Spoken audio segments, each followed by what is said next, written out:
Hello friends, welcome back to Telugu talks. నేను మీ దుర్గా. మనకి ఫిబ్రవరి నుంచి ఏప్రిల్ వరకు వచ్చే పచ్చళ్ళ కాయల్లో చింతకాయలు కూడా ఒకటి. చింతకాయ పచ్చడి ఎలా తయారు చేసుకోవాలో చాలామందికి తెలియదు. కానీ చింతకాయ నిల్వ పచ్చడి దాదాపుగా 2-3 సంవత్సరాల వరకు కూడా పాడవకుండా ఉంటుంది. అదేలాగా చూద్దాం. ఇక్కడ మనం చింతకాయలు తీసుకునేటప్పుడు ఇలా లావుగా ఉన్న చింతకాయలు మాత్రమే తీసుకోవాలి, అప్పుడే గుజ్జు ఉంటుంది. కొద్దిగా ముదురు చింతకాయలు తీసుకోవాలి. ఇలా చింతకాయలు తీసుకున్న తర్వాత తడిగుడ్డ పెట్టి తుడుచుకోవాలి, లేకపోతే ఆ దుమ్ము పోదు. అందుకని తడిగుడ్డ పెట్టే మాత్రమే తుడుచుకోవాలి. ఒకవేళ నీళ్ళలో పోసి కడిగామనుకోండి, ఎక్కడైనా చింతకాయ క్రాక్స్ ఉన్నప్పుడు వాటర్ అనేది దానిలోకి వెళ్ళిపోతుంది. కాబట్టి అలా కడగకుండా తడిగుడ్డ పెట్టి తుడుచుకుంటే దాని మీద ఉన్న దుమ్మంతా పోతుంది. ఇలా చింతకాయలు అన్నీ తుడుచుకుని 2 గంటలు గాలికి ఆరపెట్టుకున్న తర్వాత ఇలా ముక్కలు చేసి పీచంతా కూడా తీసేసుకోవాలి. లేకపోతే తొడుములు పట్టుకుని లాగినా కూడా పీచు వచ్చేస్తుంది. వీలైనంత వరకు పీచును తీసేయాలి. తర్వాత కొన్ని గొల్లకాయలు ఉన్నప్పుడు, అంటే ముదురుకాయలు అలా ఉన్నప్పుడు కూడా పెంకు వచ్చేస్తుంది. అలాంటి పెంకును కూడా తీసేయాలి. ఇదిగోండి, ఇక్కడ ఒక్కొక్క కాయ ఇలా నల్లగా ఉంటుంది కదా, ఈ నల్లగా ఉన్న పార్ట్ని తీసేసి మిగిలిన కాయని మనం వేసుకోవచ్చు. ఇది కింద పడినప్పుడు అలాంటప్పుడు దెబ్బ తగులుతుంది కదా, అది మాత్రమే, కాయ పాడవలేదు. అందుకని ఆ కొద్దిగా తీసేసి వేసేసుకోవచ్చు. ఇలా అన్నీ కూడా చింతకాయల్ని శుభ్రం చేసుకోవాలి. ఇందాక కడగకూడదు అన్నాను కదా, అందుకే ఇలాంటి పార్ట్స్ ఉన్న చోట చింతకాయలోకి నీళ్ళు అనేది లోపలికి వెళ్ళిపోతాయి, పచ్చడి పాడయ్యే ఛాన్స్ ఉంటుంది. అందుకని కడగకుండా తడిగుడ్డ పెట్టి తుడవాలి. చింతకాయ చెట్టుకి చాలా రోజులు ఉంటుంది, అందుకని దుమ్ము చాలా ఎక్కువ పట్టేస్తుంది. తడిగుడ్డ పెట్టి తుడిచేటప్పుడు మనకి చాలా దుమ్ము వస్తుంది. కాబట్టి జాగ్రత్తగా అన్ని కాయలు ఒక్కొక్కటిగా తుడుచుకోండి. ఇలా అన్నీ కూడా మనం పీచు తీసేసుకోవాలి వీలైనంత వరకు. ఇక్కడ నేను తీసుకున్న కాయలు వచ్చేసి 2 కేజీల చింతకాయలు. ఇవి బాగా, అంటే పండుకాయలు అయితే ఏమీ లేవు కానీ ముదిరినాయి. ఇలా అన్నిటినీ కూడా మనం పీచు తీసేసుకుంటే మనం పచ్చడి గింజలు ఏరుకునేటప్పుడు పీచు లేకుండా ఉంటుంది. అప్పుడు ఈ పీచు వేరటం కష్టము. అందుకని చెప్పి ముందే తీసేసుకోవాలి. చింతకాయ పచ్చడి అనేది చాలా ఓర్పుగా చేసుకోవాల్సిన పచ్చడి. ఈ పచ్చడి పాతదైనా కూడా టేస్ట్లో ఎటువంటి మార్పు రాదు, చాలా బాగుంటుంది. ఇక్కడ మనం 2 కేజీల చింతకాయలకి ఇంత తుక్కు అనేది వచ్చింది. పీచు కానీ లేకపోతే పాడైన కాయలు కానీ అలా వచ్చినాయి. తర్వాత ఇలా ముక్కలు చేసుకున్న చింతకాయల్ని రోట్లో వేసి దంచుకోవాలి. చిన్న రోలు ఉంటే చిన్న రోట్లోనే వేసుకోండి, 2-3 కాయలు అలా వేసుకునైనా దంచుకోవచ్చు. ఇది కూడా చాలా చిన్న రోలు అండి, కాకపోతే కిచెన్లో పెట్టుకునేంత చిన్నది కాదు, కొంచెం పెద్ద రోలు. దీనిలో ఒక 3-4 కాయల వరకు పడుతున్నాయి. ఇలా చక్కగా చిత్త కొట్టుకోవాలి. నిదానంగా కొట్టండి, లేకపోతే లోపల ఉన్న చింతగింజలు కొన్ని తెల్లవి ఉంటాయి కదా, అవి చితికిపోతాయి. ఇలా నిదానంగా కొడితే అవి చితకకుండా చింతకాయ గుజ్జు మాత్రమే బయటకు వస్తుంది. ఇలా అన్నింటినీ కూడా 4-5 కాయలు వేసుకుని చిత్త కొట్టుకోవాలి. బాగా మెత్తగా నలగాల్సిన అవసరం లేదండి. ఇక్కడ కొద్దిగా ఉప్పు వేసుకుంటూ దంచుకోవాలి. ఇక్కడ టోటల్గా ఒక ఫుల్ కప్ అయితే రాళ్ళ ఉప్పుని తీసుకున్నాను. దాదాపుగా 2 కేజీల చింతకాయలకి ఒక ఫుల్ కప్పు రాళ్ళ ఉప్పు సరిపోతుంది. మీకు ఇష్టమైతే సాల్ట్ కూడా తీసుకోవచ్చు. మరీ మెత్తగా నలగక్కర్లేదు. మళ్ళీ తర్వాత మనం దీన్ని గ్రైండ్ చేసుకుంటాము, అందుకని కచ్చపచ్చగా దంచుకొని తీసేసుకోవాలి. ఇలా మొత్తం మనం ఇందాక పీచు తీసి పెట్టుకున్న చింతకాయలన్నింటినీ కూడా దంచుకోవాలి. ఇలా దంచుతుంటే నోరుతుంది కదండి, అలా ఎంతమందికి జరిగిందో కమెంట్ సెక్షన్లో కమెంట్ చేయండి.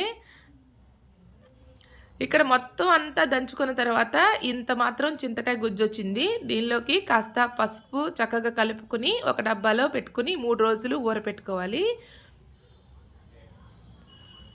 ఇలా పసుపు మనం దంచుకునేటప్పుడైనా కొద్దిగా వేసుకోవచ్చు, ఇంకా కలుపుకుంటే సరిపోతుంది కదలని వేయలేదు. ఇది 3 రోజుల తర్వాత మనం గింజలు ఏరేస్తాము దాని వరకు, అందుకని చెప్పి ఆ గుజ్జంతా నానాలి. అందుకని ఒక డబ్బాలో స్టోర్ చేసుకుందాం. 3 డేస్ తర్వాత మనం దీన్ని చూస్తే ఇదిగోండి ఇలా ఊరిపోయి ఉంటుంది.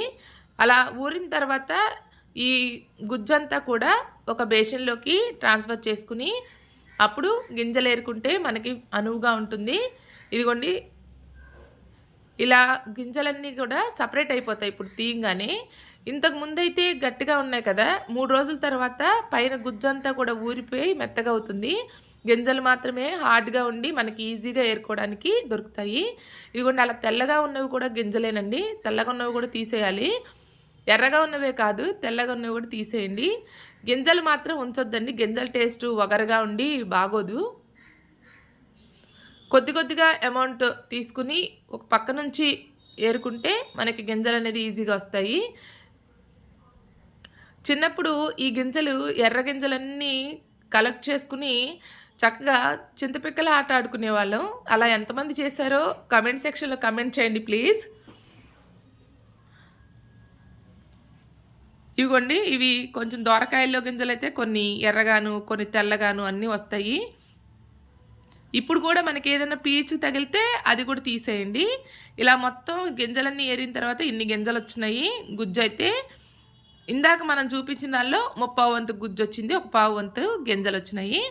దాదాపుగా 1 కేజీ వరకు గుజ్జు వస్తుంది 2 కేజీలకు చింతకాయలకి. ఇక్కడ మెంతు పొడి కోసం కొన్ని మెంతులు వేసుకుంటున్నాను. అంటే ఇక్కడ మెంతులు వేయించిన మెంతులన్నీ కూడా పొడి పచ్చళ్ళలో వేసేయము, కానీ ఇలా మెంతు పొడి స్టోర్ చేసుకోవడం కోసం కొద్దిగా ఎక్కువ మెంతులు అనేది ఫ్రై చేసుకుని పౌడర్ చేసి పెట్టుకున్నాను. కావాల్సిన పదార్థాలు పక్కన పెట్టుకుని ఇక్కడ మిక్సీ జార్లో ఇందాక చింతకాయ తొక్కు తీసుకున్నాం కదా, ఆ చింతకాయ తొక్కుని కొద్దిగా వేసుకుని మెత్తగా అంటే మెత్తగా గ్రైండ్ చేసుకోవాలి. వీలైనంత మెత్తగా గ్రైండ్ చేసుకోండి, ఎందుకంటే పైన పింక్ అనేది కొంచెం రఫ్గా ఉంటుంది కాబట్టి మెత్తగా కొద్దిగా వేసుకుని గ్రైండ్ చేయండి.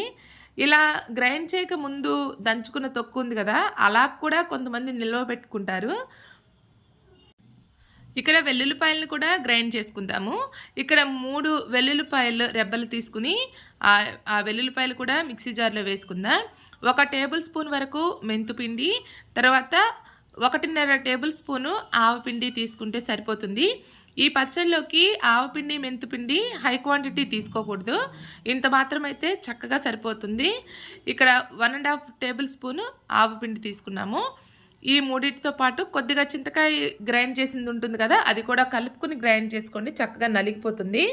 ఇలా గ్రైండ్ చేసుకున్న ముద్దని ఇందాక గ్రైండ్ చేసుకున్న చింతకాయల్లో చక్కగా మిక్స్ చేసేసుకోవాలి. ఇందాక మనం కారం యాడ్ చేయలేదు, కారం మిక్సీలో వేసేస్తే ఇంకా చాలా గట్టిగా అయిపోయి నలగదు, అందుకని చెప్పి కారం ఇప్పుడు చేత్తో కలుపుకోవచ్చు. ఇక్కడ నేను 1 కప్పు కారం తీసుకున్నాను. 1 కప్పు ఫుల్గా తీసుకోవాలి, చక్కగా సరిపోతుంది. ఇంకా మీకు ఎక్కువ కారం కావాలి అనుకుంటే కొద్దిగా ఎక్కువైనా యాడ్ చేసుకోవచ్చు, దాన్ని రుచికి తగినట్టు అడ్జస్ట్ చేసుకోండి. ఇదిగోండి చింతకాయ పచ్చడి చక్కగా టేస్టీగా రెడీ అయిపోయింది. దీన్ని తాలింపు పెట్టుకుంటే వేడివేడి అన్నంలో నెయ్యి వేసుకుని తింటే ఆహా అనక తప్పదు. ఇక్కడ నేను కొద్దిగా పచ్చడిని తీసుకుని తాలింపు పెట్టుకుంటున్నాను. 3 టేబుల్ స్పూన్ల ఆయిల్ని హీట్ చేసుకుని దానిలోనే తాలింపు దినుసులు 4 వెల్లుల్లి రెబ్బలు చితక్కొట్టుకుని వేసుకోవాలి. 1 ఎండుమిర్చి వేసుకుని వేయించుకోవాలి. సన్నసెగ మీద తాలింపు వేసుకుంటే చాలా బాగుంటుంది. ఈ తాలింపుకు కూడా నేను పప్పు నూనె వాడుతున్నాను, అంటే నువ్వు పప్పు నూనె. దానిలో నేను ఇక్కడ వేసిన దానికి 1 పెద్ద గరిటె నిండా పచ్చడి పట్టింది. అంటే కొద్దిగా ఎప్పుడు కావాలంటే అప్పుడు ఇలా తాలింపు పెట్టుకుని దీన్ని తినచ్చు. ఇదిగోండి ఇక్కడ రైస్లో చక్కగా కొద్దిగా పచ్చడి వేసుకుని నెయ్యి వేసుకుని తింటే చాలా చాలా చాలా బాగుంటుంది అనక ఎవ్వరూ మానరు. వీడియో నచ్చినట్లయితే లైక్ చేసి షేర్ చేసి కమెంట్ చేయండి. సబ్స్క్రైబ్ చేసుకుని పక్కనున్న బెల్ ఐకాన్ క్లిక్ చేయండి. ఇలా పచ్చడి అంతటిని ఒక గాజు సీసాలో కానీ జాడీలో కానీ నిల్వ చేసుకోండి. ఇది దాదాపుగా 2-3 సంవత్సరాలైనా కూడా ఎటువంటి టేస్ట్లో మార్పు లేకుండా నిల్వ ఉంటుంది. కాకపోతే ఇది 1 సంవత్సరంలో తినేస్తామనుకోండి. ఇలా టేస్టీగా ఎంజాయ్ చేయడానికి చింతకాయ పచ్చడి చాలా అంటే చాలా బాగుంటుంది. ఒక్కసారి ట్రై చేసి చూడండి. Thanks for watching.